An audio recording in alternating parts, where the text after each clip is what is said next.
우리는 이름이 가벼워지는 시대를 살고 있습니다. 이름이 가벼워지는 시대.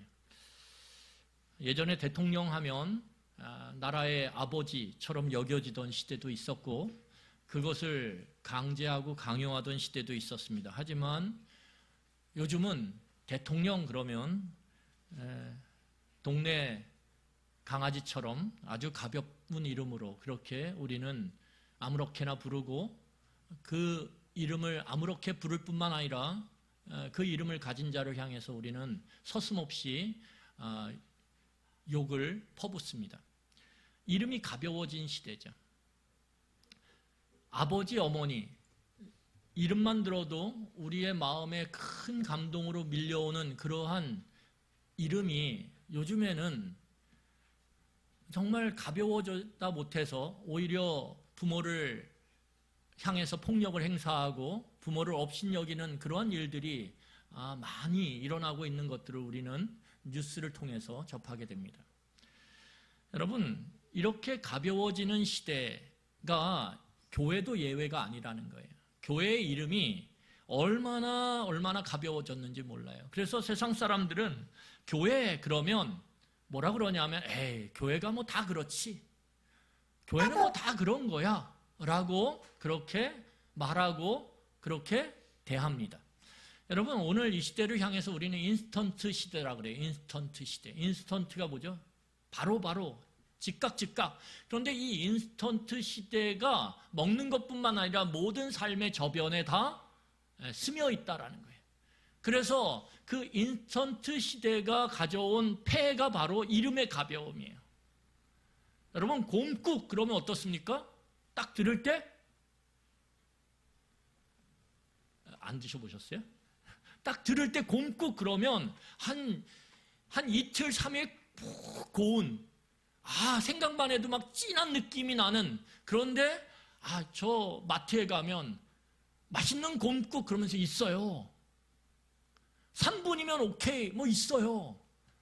그러니까 이 인스턴트라고 하는 문화가 가져온 이름의 가벼움 그것이 교회 안에도 있다라는 거예요. 교회도 가벼워요. 교회도 있다가 없어지고 이 교회 저 교회 내 마음에 들지 않으면 그렇게 메뚜기 뛰듯이 옮겨 다니는 그래서 교회가 너무 가볍다라는 거예요. 가볍다라는 거예요. 여러분, 그런데 중요한 것은 성경이 도대체 교회를 뭐라고 말하느냐가 중요하다라는 거예요. 교회를 뭐라고 말하느냐? 여러분, 성경은 결코 교회를 그렇게 마치 내 필요한 가볍게 쓸 수 있는 물건을 샀다 버렸다 샀다 버렸다 하는 것처럼 그렇게 가볍게 대할 수 있는 그러한 대상이 아니라고 성경은 이야기해요. 여러분, 교회는 그렇게 가벼운 존재가 아니에요. 성경이 말하는 교회는 그 교회가 세워지는 과정 속에 예수 그리스도의 오심과 그 예수 그리스도의 사역 그리고 그의 죽으심, 그의 부활하심 그리고 그가 승천하심을 통해 이 땅에 성령 하나님을 보내주셔서 이 교회를 세워오셨다라는 거예요. 그러니까 교회라고 할 때 그 교회의 크기와 상관없이 그 교회에 모이는 인원과 상관없이 교회의 건물의 크기와 그 형태에 상관없이 교회라고 하는 이름을 가졌다라면 그 교회라는 이름 가운데 그것이 세워지는 모든 역사의 과정 속에서 하나님의 그 엄청난 일하심이 있었기에 우리는 교회라고 하는 곳으로 함께 모이고 함께 공동체를 이루어 간다라는 거예요. 하나님의 일하심이 없다면 교회는 존재할 수가 없어요. 그렇기 때문에 교회 안에는 무엇이 담겨 있냐 하면 하나님이 담겨 있다라는 거예요. 하나님이 얼마나 무거우십니까? 그 임마누엘의 하나님, 내가 너희와 함께 하리라. 그 하나님이 우리 가운데 함께 계신다라는 거예요. 그래서 교회는 무거운 거예요. 우리가 어떤 신분이냐, 어떤 자리에 있느냐, 어떤 물질을 갖고 있느냐, 어떤 교육을 받았느냐 때문에 이 교회가 무거워지는 게 아니라 무엇 때문에요? 이 안에 하나님이 계시기 때문에. 그것 때문에 교회가 무거운 거예요. 여러분, 그런데 우리가 그렇지 못한 시대를 살고 있단 말이에요. 그러면 어떻게 하면 우리가 이 교회의 묵직함, 그 묵직함 속에서 나오는 그 강력한 힘, 그것을, 강력한 능력을 우리가 누리며 살 수 있는지 우리 한번 오늘 말씀을 통해서 같이 살펴보기를 원합니다. 여러분, 이스라엘 백성들이 요단강을 건넜어요. 그리고 건너서 하나님께서 말씀하신 적과 꿀이 흐르는 가나안 땅에 드디어 들어왔어요. 그런데 항상 시작이 중요해요. 이스라엘 백성이 요단강을 건너서 들어왔을 때 그들을 탁 마주선 게 무엇이냐면 여리고성이었어요. 여러분, 여리고성은 그 당시에 가나안 지역에서 가장 크고 강력한 위용을 자랑하던 성이었어요. 그런데 이스라엘 백성들이 하나님의 말씀에 순종함으로 그 성을 무너뜨렸어요. 그리고 그 성의 모든 것들을 다 없이 하고 승리를 자축했단 말이에요. 그런데 오늘 성경을 보면 6장 27절 보세요. 여호수아 6장 27절입니다. 우리 여호수아 6장 27절 보겠습니다. 여호와께서 여호수아와 함께 하시니 여호와의 소문이 그 온 땅에 퍼지니라. 여러분, 오늘 성경을 보세요. 여호수아와 누가 함께해요? 여호와께서 함께 하시니 이 가나안 땅 전체에, 야, 이스라엘 백성들 대단하더라. 여리고성을 무너뜨린 그 이스라엘 백성의 그 강력한 힘과 능력이 온 가나안 지역의 족속들에게 퍼졌다라는 거예요.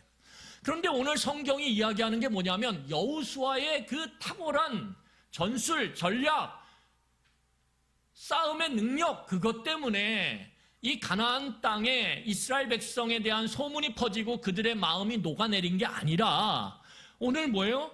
여호와께서 함께 하셨기 때문에. 이게 키라는 거예요, 이게. 여호수아와 여호수아의 그 인도하에 이 가나안 땅에 들어온 이스라엘 백성이 무거운 게 아니라요. 그들의 무기가 무거운 게 아니라, 그들의 전술 전략 지식이 무거운 게 아니라 그들과 함께 하신 하나님이 무겁기 때문에.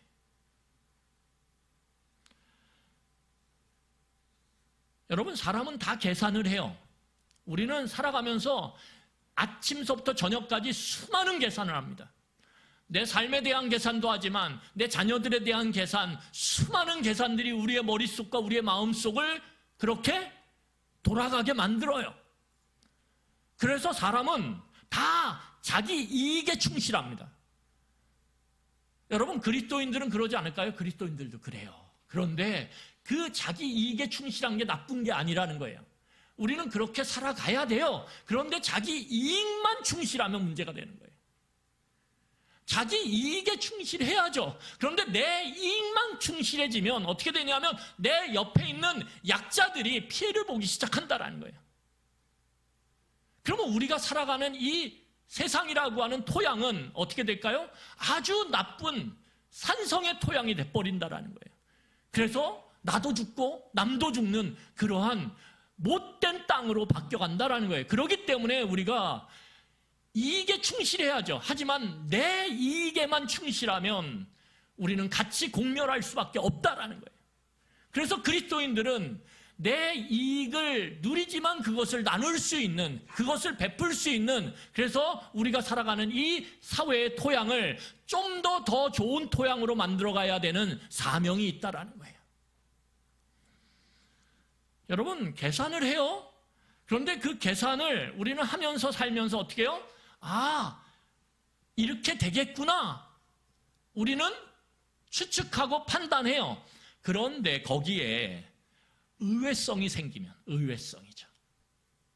이 의외성이라는 것이 뭘 가져옵니까? 사람들을 놀라게 만들어요. 의외성이라는 게 뭡니까? 충격과 공포를 가져다 주는 거예요. 야, 저 사람 그냥 볼 때는 별 볼 일 없는 것 같았는데, 내가 볼 때는 계산에 나보다 못한 사람이었는데 그 사람이 말하기 시작하고 움직이기 시작하면서 나타나는 결과가 전혀 자신의 계산과는 다른 의외성을 가져올 때 거기에 놀람이 있는 거예요. 거기에 충격과 공포가 있는 거예요. 그러면 여러분, 그 의외성이 어디서 생기느냐? 오늘 이스라엘 백성들은 어디요? 보이지 않는 부분에서 생긴다라는 거예요. 이해가 되십니까? 하나님의 공동체는 보이는 부분이 다가 아니라는 걸 우리는 늘 염두에 두고 살아가야 돼요. 아, 내 인생에 보이는 걸로만 살아가면요, 우리는 소망이 없어요. 여러분, 우리에게 가진 걸로만 살아가면 우리는 소망이 없어요. 왜요? 누군가 모르게 내 주머니에 있는 걸 뺏어 가거든. 내가 원하지도 않았는데 내 것을 누군가가 강제로 가져가거든요. 그러면 우리는 소망이 아예 없어져요. 그래서 절망하고 싶은 거예요. 그런데 오늘 하나님은 뭐라 그러냐면 너희들이 보고 있는 것이 다가 아니라고 우리에게 이야기하세요. 성경은 끊임없이 너에게 보이지 않는 부분이 있다. 그 알파, 보이지 않는 알파. 근데 그 보이지 않는 알파가 어떻다라는 거예요? 강력하다라는 거예요. 강력하다라는 거예요. 그걸 좀 염두에 두고 살아가라는 거예요. 오늘 이스라엘 백성들에게 보이지 않는 그 강력한 알파가 무엇입니까? 여호와의 함께 하심이죠. 여러분, 이것을 우리가 경험하고 누리는 게 신앙생활이에요. 여러분, 오늘 이스라엘 백성들이 이 엄청난 여리고성의 승리를 하고 그 기세를 몰아서 어떻게 합니까? 이제 아이성 앞에 이르러요. 여러분, 아이성은 우리말로 아이, 원래 그 아이가 아니에요. 그런데 아이 그러면 어때요? 어리죠, 작죠. 그런데 이 아이성이 우리말의 그 느낌처럼 어때요? 작고 보잘것없는 성이었어요. 그래서 오늘 여호수아가 어떻게 하냐면, 여러분, 큰 성취를 거두었어요. 사람이요, 큰 성취를 거뒀을 때가 위험해요. 왜요? 큰 성취를 거뒀는데 그게 내가 갖고 있는 것만으로 되지 않은 걸 알아요. 그럼에도 불구하고 그 큰 성취에 취하기 시작하면 어떻게 되냐면 우리는 자기를 과신하게 돼요. 자기를 과신하게 되면서 거기서 실수가 생기는 거예요. 거기서 문제가 생기기 시작하는 거예요. 오늘 이스라엘 백성도 똑같았어요. 큰 성취, 그것이 자기가 한 것이 아닌 보이지 않는 알파의 강력함, 하나님의 함께 하심을 통해서 됐음에도 불구하고 이 이스라엘 백성들이 자기 도취에 빠져요. 자기 과신에 빠져요. 그리고 어떻게 하냐면 이 보잘것없고 작고 연약한 아이성을 보면서 오늘 여호수아가 분석을 합니다. 분석을 해요. 여러분, 분석한다는 게 너무 좋아 보이잖아요. 그렇죠? 이 분석이 무엇입니까? 계산이죠, 계산. 내 삶을 다 계산해 보는 거예요. 계산을 쫙 해보니까 어떠냐면 어때요? 이게 계산이 되거든요. 왜요? 여리고를 앞에 두고는 계산이 안 돼.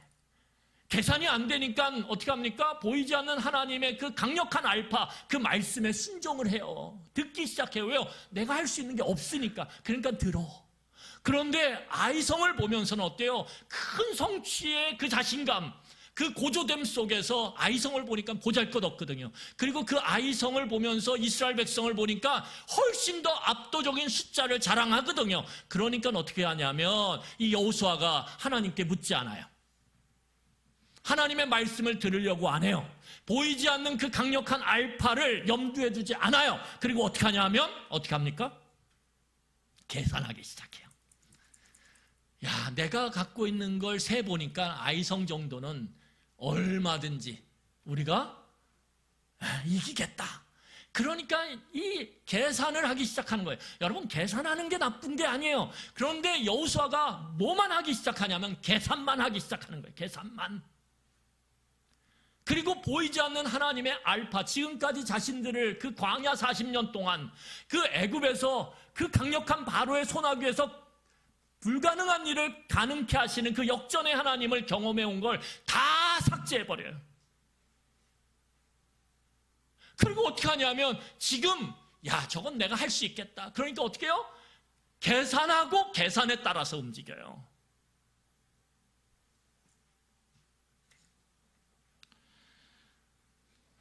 여러분, 이스라엘 백성들이 지금 하나님과의 약속 위반을 하고 있는 거예요. 어떤 약속이냐면 민수기 27장 21절입니다. 우리 민수기 27장 21절 같이 읽겠습니다. 우리 같이 읽겠습니다. 자, 시작. 그는 제사장 일르아렐 앞에 설 것이요 엘르아살은 그를 위하여 우리의 판결로서 여호와 앞에 물을 것이며 그와 온 이스라엘 자손 곧 온 회중은 엘르아살의 말에 따라 나가며 들어올 것이니라. 여러분, 물어야 돼요. 하나님과 이스라엘 백성이 맺은 언약이 뭐냐면 내가 너희들을 인도할 건데 너희들은 꼭 기억해. 내 백성은 세상의 백성과 다른 삶의 방식을 갖게 되는 거야. 그 삶의 방식이 뭐냐? 플러스 알파, 보이지 않는 그 하나님을 염두에 두고 의식하며 살아가는 거예요. 그리고 그 하나님께 물으라는 거예요. 이게 계약 조건이거든요. 그런데 이 계약 조건을 이스라엘 백성이 자신만만해지니까 내 삶을 내가 한번 어떻게 해볼 수 있는 것처럼 느껴지거든요. 그 생각 속에서 이 계약을 위반해버려요. 묻지 않아요. 철저히 계산하고 그 철저한 계산하에 움직여요. 답이 나와 있거든요, 이미. 이거는 하나님께 묻지 않아도 당연히 계산상으로 보면 이기는 거예요. 계산상으로 보면 그 성을 차지하는 거예요. 그러니까 묻지 않아요. 계약 위반을 해요. 그리고 어떻게 됩니까? 결국은 참담한 패배를 경험합니다. 이스라엘 백성이 참담한 패배 앞에서 어떻게 됩니까? 그들의 마음이 녹아내려요. 원래 여리고 성을 무너뜨렸을 때 가나안 전역에 있는 수많은 종족들의 마음이 녹아내렸어요. 야, 우리가 어떻게 이스라엘을 대항할까? 그런데 이 아이성 전투에서 이스라엘 백성들이 참담한 실패를 경험하자. 그런데 여러분 생각해 보세요. 계산에 이미 이긴 건데 져봐요. 그러면 그 충격이 훨씬 더 크다라는 거예요. 내 머릿속으로 이렇게 될 거라고 확정했는데 그게 안 돼. 그러면 여러분 실망감과 좌절감과 낙담은요. 곱을 이스라엘 백성들에게 퍼붓는 거예요. 이스라엘 백성들은 심각한 패배의식에 빠져요. 여러분, 실패보다 더 위험한 것이 무엇입니까? 그 실패가 마음 깊숙이 들어가서 그의 마음 가운데 자리 잡는 거예요. 여러분, 사람이요, 중요한 게 뭐냐면 마음이거든요.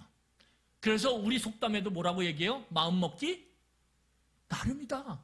그러니까 이 마음이라는 게 너무 중요한 거예요. 성경에서도 늘 강조하는 게 뭐냐 하면 그 보이지 않는 마음, 그 마음을 강조해요. 마음을 잘 다스려라. 마음을 잘 돌봐라. 하나님의 말씀으로 그 마음을 잘 가꾸어라. 성경은 끊임없이 이야기한다는 거예요. 끊임없이. 그런데 이 기대했던 승리가 아닌 전혀 기대하지 못했던, 전혀 예상하지 못했던, 계산에 없었던 참담한 실패 가운데서 이스라엘 백성이 어떻게 되냐면 그 실패가 마음 깊숙이 뿌리를 내려요. 그게 뭐죠? 패배의식이에요. 패배의식. 여러분, 이게 무서운 거예요. 이 패배의식.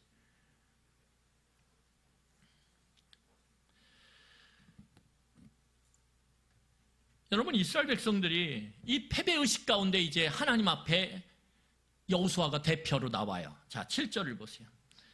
여러분 7절 보세요. 우리 7절 보겠습니다.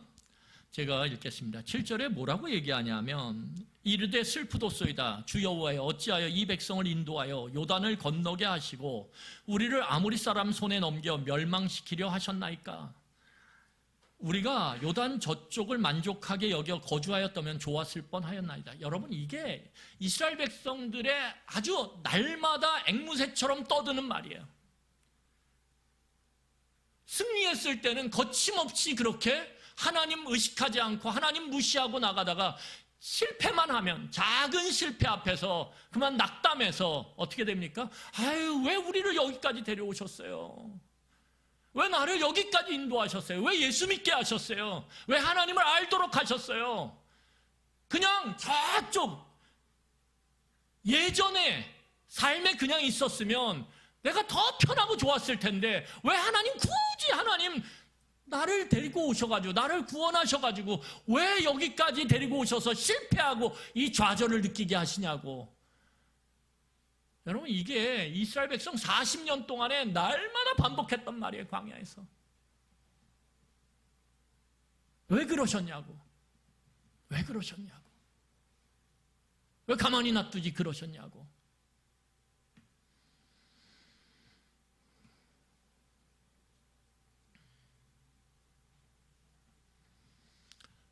여러분, 인간의 마음이 얼마나 간사한지요. 이 애굽에서 구원하시고 홍해를 가르시고 광야길에서 만나와 메추라기로 그들의 삶을 인도하시고 이 요단강을 걸어서 건너게 하신 그 때때마다 이스라엘 백성은 하나님께 찬양을 올렸어요. 그런데 그 찬양을 올렸던 그 사건, 동일한 사건이 어느 순간인가 그들의 원망의 이유가 됐고 하나님을 향한 항의의 제목이 됐다라는 거예요. 이게 찬양의 제목이 항의의 제목이 돼버리면 그러면 도대체 문제는 누구에게 있습니까? 하나님에게요? 아니면 이스라엘 백성에게? 이스라엘 백성에게 있죠. 여러분, 오늘 이스라엘 백성이 왜 이렇게 두려움을 느끼냐면 이스라엘 백성의 그 작은 아이성 앞에서의 패배는 갑자기 여리고성의 그 큰 승리를 통해서 가나안 전역의 종족들의 마음이 이스라엘 백성 앞에서 녹아내렸는데 역으로 이 작은 아이성 앞에서의 이스라엘 백성의 실패는 그 모든 가나안 백성들의 마음을 다시 사기충천하게 만들었다라는 거예요. 그러니까 이스라엘 백성들은 결국 뭐냐? 이스라엘 백성들이 이 아이성이 가나안 땅 중앙 산지에 있거든요. 딱 산지 꼭대기 위에 있단 말이에요. 그러면 이 가나안 족속들이 다 이스라엘 백성을 지금 어떻게 하고 있는 거예요? 에워싸고 있는 거예요. 형국이. 그리고 어떻게 됩니까? 이쪽 끝은 무엇이에요? 지중해예요. 이쪽 끝은 뭐예요? 요단강이에요. 물이 철철철철 넘치는 그 요단강이 가로막고 있어요. 결국은 도간에 든 쥐란 말이에요. 그러니까 한 번의 실패가 얼마나 두려움을 몰고 오냐면 여러분 우리가 실패하잖아요. 내가 계산 다 했는데 실패하잖아요. 그러면 다 절망적으로 보여요. 어느 순간인가 다 내 편이었는데 어느 순간인가 다 내 적이 돼요. 우리의 감각이라는 게 그런 거예요. 여러분 신앙생활 할 때 중요한 것이 무엇입니까? 내 감각을 믿는 것은 되게 어리석은 거예요. 왜요? 우리의 감각은 수시로 바뀌거든요. 어느 날은 굉장히 좋아. 그런데 어느 날은 어때요? 갑자기 지하실이 1층, 2층, 3층 끝 모르고 마음이 처져요. 그것을 의지해서 신앙생활을 하면 우리는 제대로 신앙생활을 할 수 없어요. 하나님을 온전히 우리는 예배하고 섬길 수가 없어요. 여러분 오늘 성경을 보면 그러면 정말 이스라엘 백성이 실패한 이유가 하나님께 묻지 않아서냐? 묻지 않은 것이 맞죠. 그런데 왜 묻지 않았냐가 중요해요. 왜 묻지 않았냐? 왜? 이게 중요해요. 여러분 그 묻지 않음으로 인해서 실패했는데 그 왜 묻지 않고 갔느냐 속에서 우리가 이미 답을 얻었어요. 그들의 승리가 그들의 그러한 하나님 앞에 묻지 않는 행위를 가져왔단 말이에요. 그런데 더 중요한 것은 그 이스라엘의 실패 가운데 더 깊숙이 박혀있는 문제가 있었다라는 거예요. 오늘 그것을 알아보고 우리 말씀을 마무리하겠습니다. 자, 우리 6절이에요. 자, 6절을 함께 읽겠습니다. 같이 읽겠습니다. 여호수아가 옷을 찢고 이스라엘 장로들과 함께 여호와의 궤 앞에서 땅에 엎드려 머리에 티끌을 뒤집어 쓰고 저물도록 있다가 여러분 요 여호수아가 이 아이성 전투의 실패 앞에서 하나님 앞에 이스라엘 백성을 대표로 해서 나와서 어떻게 합니까?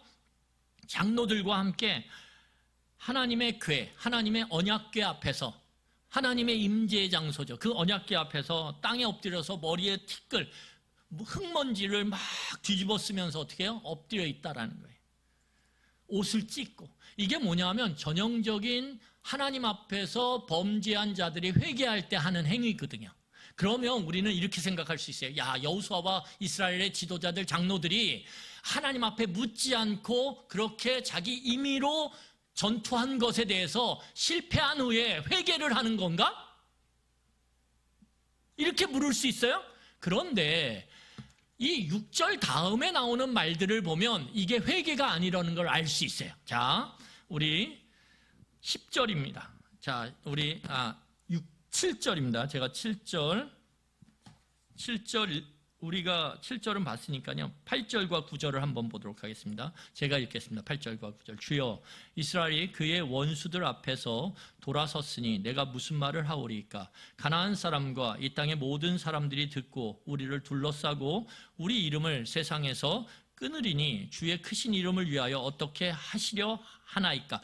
여러분 오늘 6절에서 회개하는 듯한 행위를 보이는데 7절과 8절과 9절은 뭐냐면 하나님한테 항의하는 거예요.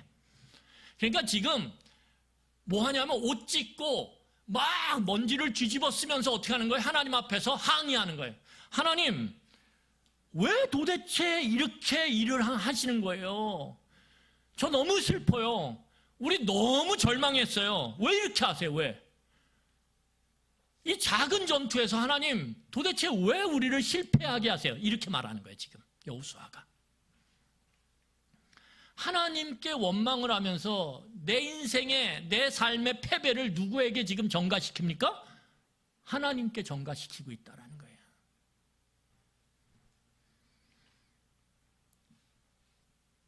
여러분, 실패하니까 참 놀랍죠? 실패하니까 보이지 않던 하나님이 보이기 시작하는 거예요. 이해가 되십니까? 큰 성취 후에 작은 이제 인생의 문제들은 내가 할 수 있겠다라고 하는 자신감이 쫙 들어요. 내 계산이 맞았구나. 계산하고 움직이면 되겠구나. 그러면서는 하나님이 안 보여요. 하나님이 안 보여. 하나님이 의식되지 않아요. 그런데 실패를 땅 당하고 나니까 어떻게 됩니까? 하나님이 보이기 시작하는 거예요. 그런데 그 하나님을 향해서 오늘 뭐 하냐면 책임을 전가해요.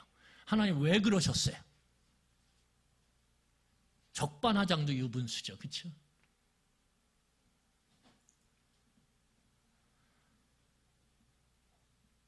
아니, 하나님을 의식하지도 않고 염두에 두지 않고 자기 마음대로 자기가 계산하고 자기 미래를 계획하고 생각하고 그렇게 해왔으면서 그 실패 가운데 하나님을 끌고 와서 하나님 도대체 왜 그러셨어요? 이렇게 묻고 있다라는 거예요. 여러분, 이때 하나님께서 놀라운 말씀을 하세요. 우리 10절입니다. 우리 10절 읽겠습니다. 같이 읽겠습니다. 10절 같이 읽겠습니다. 시작. 여호와께서 여호수아에게 이르시되 일어나라 어찌하여 이렇게 엎드렸느냐. 오늘 하나님께서 뭐라고 하세요? 여호수아한테 이렇게 말씀하세요. 야, 너 일어나. 왜 뭐 하고 있어 너? 이렇게 하나님 물으시는 거예요. 엎드려 있지 말고 일어나. 너 지금 뭐 하는 거니? 하나님이 지금 반문하고 계시다라는 거예요. 이게 무엇입니까? 하나님의 어이없음이죠. 야, 너 지금 뭐 하고 있어? 일어나. 지금 나한테 지금 떼쓰는 거야? 일어나. 하나님 이렇게 얘기하신다라는 거예요. 여러분, 하나님은요, 하나님의 백성이 이 땅 가운데서 잘 살아가기를 원하세요. 그러니까 구원하셨죠. 여러분, 구원하셔가지고 우리가 막 지리궁상으로 그렇게 살아가길 원하실까요? 아니에요. 물론 그것이 부자가 되고 높아지고 뭐 성공하고 그걸 의미하는 거 아니에요. 하나님께서는 우리가 구원받은 자로서 이 땅을 살아가면서 정말 기쁨을 누리고 평화를 누리고 우리 안에 만족을 누리며 살아가길 원하신다라는 거예요. 그게 하나님의 원함이에요. 우리가 지지리궁상으로 맨날 누군가에게 책임을 전가하고 왜 그러셨냐고 앵앵거리고 불평하고 불만하고 그렇게 살아가길 원하지 않는다라는 거예요. 하나님은. 여러분, 하나님은 우리와 함께 하시기 위해서 우리를 구원하신 거예요. 우리를 구원하셔서 그냥 한쪽에 방치하고 내버려두고 네가 알아서 살아. 그렇게 무책임한 분이 아니라는 거예요. 성경은 끊임없이 하나님에 대해서 뭐라고 얘기하냐면 신실하심에 대해서 이야기해요. 그리고 성경에 수많은 하나님과 함께 했던 사람들은 그 신실하신 하나님을 찬양해요. 신실하신 하나님, 신실하신 하나님. 그 대표적인 사람이 시편의 다윗이에요. 수많은 적들로 둘러싸여서 뼈가 녹는 것 같은, 여러분 뼈가 녹는다라는 걸 경험해 보셨어요? 뼈가 녹는 것 같은 마음의 오장육부가 다 녹아내릴 듯한 그 절망 속에서 다윗은 함께 계신 하나님으로 인해서 어떻게 합니까? 그 신실함으로 인해서 찬양해요.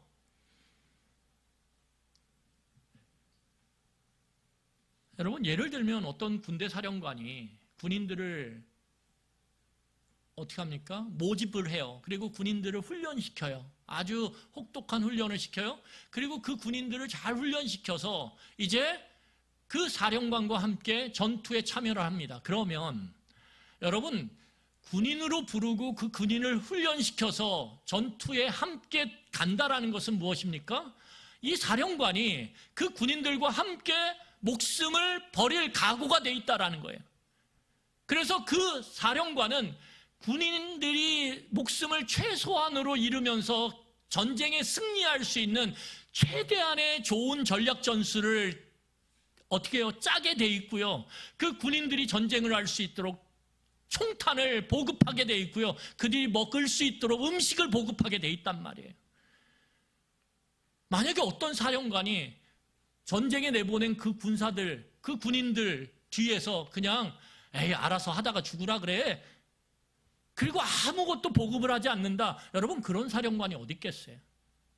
그런 사령관이 왜 굳이 전투를 하려고 하겠습니까? 하나님이 우리를 구원하시고 우리와 함께 이 세상에서 나아간다라고 하는 것은 무엇입니까? 하나님께서 너희와 함께 하시며 너희들을 돌보시겠다라고 하는 것이 전제되어 있다라는 거예요. 여러분 그러면 도대체 이스라엘 백성이 패배한 근본적인 이유가 뭐냐? 여러분 11절입니다. 우리 11절 읽겠습니다. 같이 읽겠습니다. 시작. 이스라엘이 범죄하여 내가 그들에게 명령한 나의 언약을 어겼으며 또한 그들이 온전히 바친 물건을 가져가고 도둑질하며 속이고 그것을 그들의 물건들 가운데에 두었느니라. 예, 여러분 뭐예요? 언약을 어겼다라는 거예요. 약속을 어겼다라는 거예요. 이게 결정적인 이유예요. 언약을 어겼다. 나와 한 약속을 어겼다라는 거예요. 여러분 우리가 뒤에 있는 본문을 다 보진 않지만 그 여리고 전투에서 하나님께서 뭐라고 그러셨어요? 이건 내가 승리한 거니까 거기에 있는 모든 것들을 다 없애라고. 이것이 헤렘이에요. 왜요? 그 여리고성은 죄악 덩어리거든요. 그게 조금이라도 묻혀지면 이스라엘 백성들에게 묻어 나오면 어떻게 되냐 하면 그들이 거룩성을 잃어버려요. 그러면 하나님이 함께 할 수가 없어요. 이게 중요한 거예요. 하나님은 내가 너희들과 함께 해야만 보이지 않는 강력한 알파로서 너희의 삶 가운데 승리를 경험하게 되는데 너희들이 더러워지면, 근데 예루살렘은 무엇입니까? 죄로 가득한 성이었거든요. 그런데 거기서 죄가 묻어지면 내가 너희와 함께 할 수가 없어. 그러니까 하나님이 뭐라고 말씀하시냐면 내가 너희와 함께하기 위해서 다 없애. 그런데 아간이라고 하는 사람이 너무 아까운 거예요. 너무 아까운 거예요. 그러니까 어떻게 합니까? 그것을 가져다가 숨겨요. 결국은 이스라엘 백성들이 언약 안에서의 거룩함, 이 거룩함이라는 건 뭐냐면 구별되는 거예요. 구별되는 거. 여러분 내가 세상 사람들처럼 똑같이 살아가는데 어떻게 하나님이 함께 계시겠습니까? 어떻게 하나님이 함께 계심을 우리가 요구할 수 있겠어요? 우리가 어떻게 살아가든 하나님은 함께 계세요. 그런데 문제는 무엇입니까?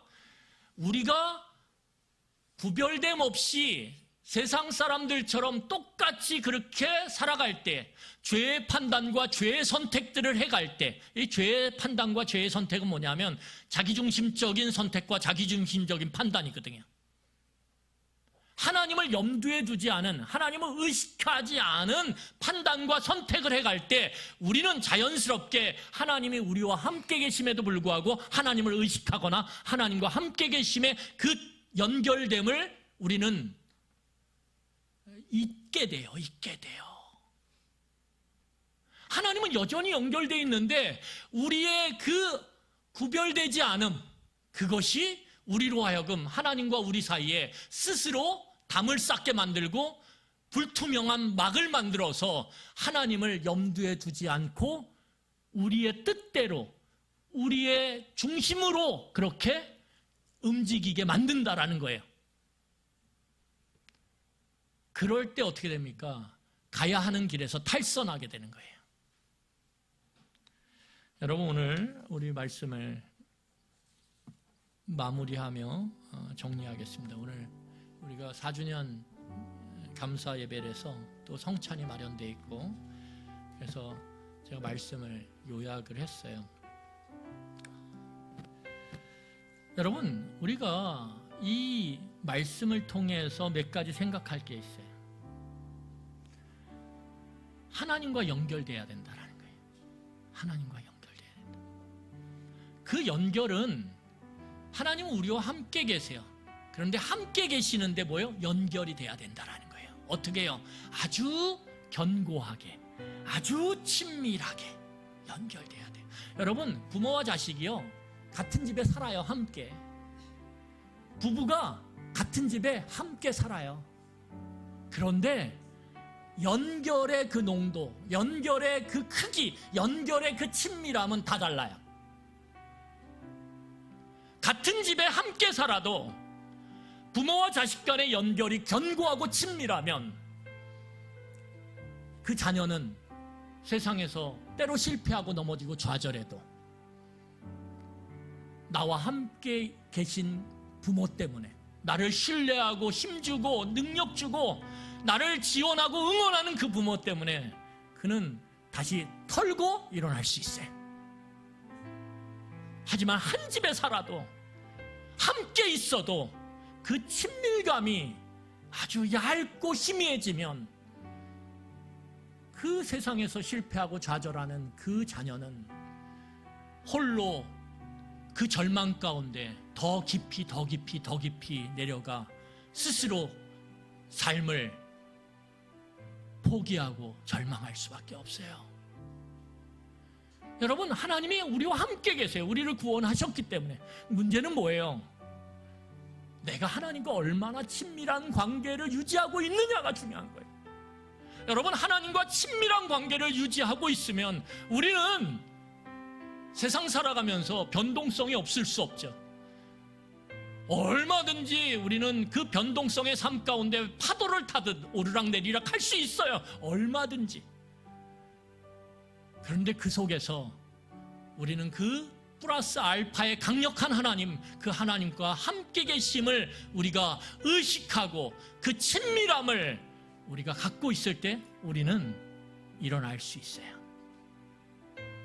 그리고 어느덧 그 파도 같은 파동이 우리를 다시 위로 올라가게 만드는 그러한 시기와 상황들을 만나게 된다라는 거예요. 여러분, 내가 파도의 꼭대기를 타면 하나님이 살아계시고 파도의 밑바닥으로 처박히면 하나님 안 살아계시고, 아니요. 우리는 위에 올라가나 내려오나 하나님을 의식하고 그분과 연결되어 있다면 우리는 그 상황, 그 어떤 상황 속에서도 우리는 소망을 잃지 않을 수 있어요. 우리의 소망의 이유는 내 주머니에 몇 푼 있는 돈이 아니에요. 우리의 소망의 이유는 여전히 건강한 내 몸이 아니에요. 우리의 소망의 이유는 그 갖고 있는 집 한 채가 아니에요. 우리의 소망의 이유는 다시 일어날 수 있도록 어떠한 절망과 어떠한 실패 가운데서도 다시 나를 세워주시는 그 하나님과 연결됨이라는 거예요. 저는 이렇게 유튜브 화면들을 보다 보면 세계에서 일어나는 재난들, 이런 것들을 보게 돼요. 그러면 갑자기 저 스위스 같은 데서 물이 저 산에 있는 그 설산에 그 얼음들이 눈이 녹아서 갑자기 봄에 물이 그 마을의 개천으로 무시무시하게 내려와요. 그러면서 그 개천 옆에 있던, 그 하천 옆에 있던 전망이 너무 좋았던 하천 강뷰,